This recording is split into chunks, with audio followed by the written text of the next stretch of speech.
Hola, somos del grupo 4. Le vamos a exponer la interdicción e inhabilitación.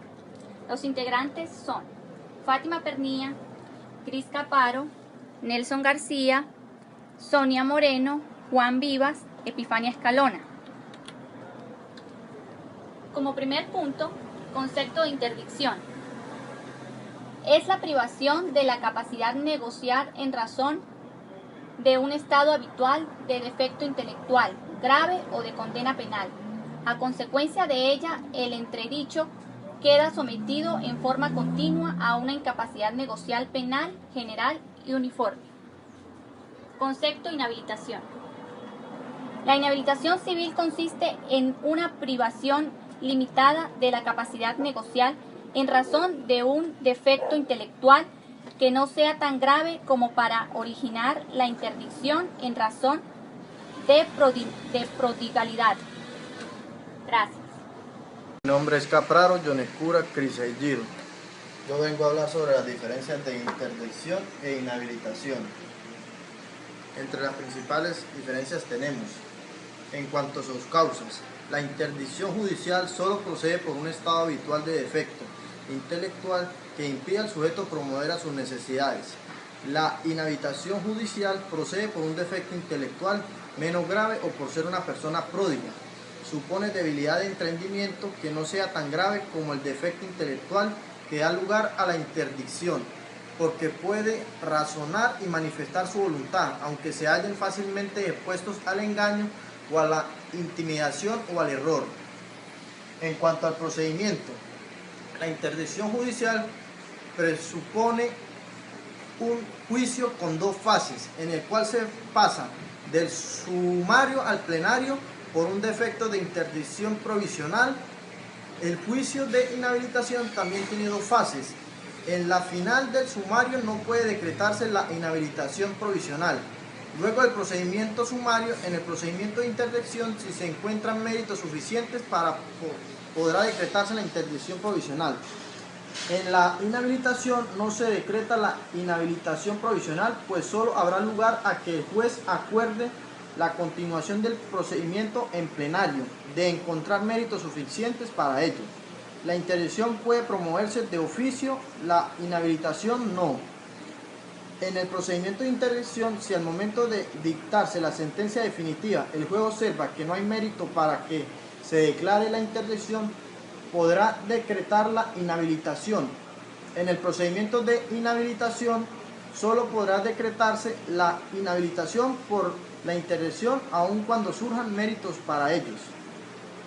En cuanto al gobierno de la persona, la interdicción judicial deja al entredicho sometido a la persona del tutor. La inhabilitación no priva al inhabilitado del gobierno de su persona. En cuanto al grado de incapacitación, la interdicción hace cesar en forma absoluta la capacidad de obrar del entredicho. La inhabilitación solo respecto de los actos que el juez determine en sentencia de acuerdo al grado de incapacidad del inhabilitado. En cuanto al régimen de incapaces, la interdicción judicial somete a un régimen de representación, la tutela, la inhabilitación a un régimen de asistencia, la curatela de los inhabilitados. Mi nombre es Nelson García. Yo les voy a hablar sobre nulidad de actos de interdicción, en este caso en personas con enfermedad mental. La legitimación activa. Puede revocarse la interdicción a solicitud de las mismas personas que pueden promover la interdicción o de este oficio. Artículo 739 del Código de Procedimiento Civil. Procedencia. La revocación procede cuando se prueba que ha cesado la causa que dio origen a la interdicción. Código Civil, artículo 407. Procedimiento. El juez abre una articulación probatoria que por el lapso que determine y se consultará por su decisión con el superior. Código de Procedimiento Civil, artículo 739. Y la nulidad de actos realizados por el entredicho por condena penal mientras dura su incapacidad es absoluta y no relativa. O sea, que puede invocarla cualquier interesado. Eso lo refleja el Código Civil en el 1145.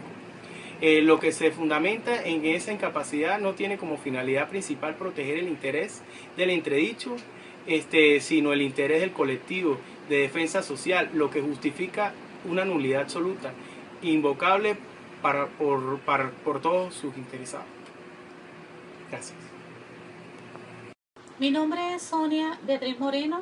Le voy a hablar acerca de las clases de la inhabilitación. La primera es la inhabilitación judicial. Esta es la decretada, declarada, donde tiene un pronunciamiento un juez. La segunda es la inhabilitación legal, que tiene que ver con determinadas personas consideradas por la ley y donde no es necesario la intervención de un juez. Como segundo paso tenemos lo que es la nulidad de los actos de inhabilitación. De acuerdo a lo establecido en el Código Civil venezolano en su artículo 411, se menciona que la nulidad de los actos ejecutados por el inhabilitado sin la asistencia del curador no podrán intentarse sino por por el mismo inhabilitado o por sus herederos o causavientes. De igual manera, en el artículo 412 del Código Civil venezolano, se tiene que la inhabilitación se revocará, así como la interdicción, cuando haya cesado la causa que los ha motivado. Gracias. Mi nombre es Juan Vivas, me corresponde la exposición efectos jurídicos de la interdicción. Para que la interdicción pueda surtir efecto, debe cumplir con los siguientes requisitos: que las personas afectadas sean un mayor de edad o un menor emancipado. ¿Qué significa mayoría? En el artículo 18 del Código Civil venezolano, la mayoría de edad es 18 años cumplidos. Con respecto al emancipado, se produce el de derecho por el matrimonio conforme al artículo 382 del Código Civil. ¿Por qué? Porque voluntariamente quien ejercía la patria potestad ha propiciado la emancipación.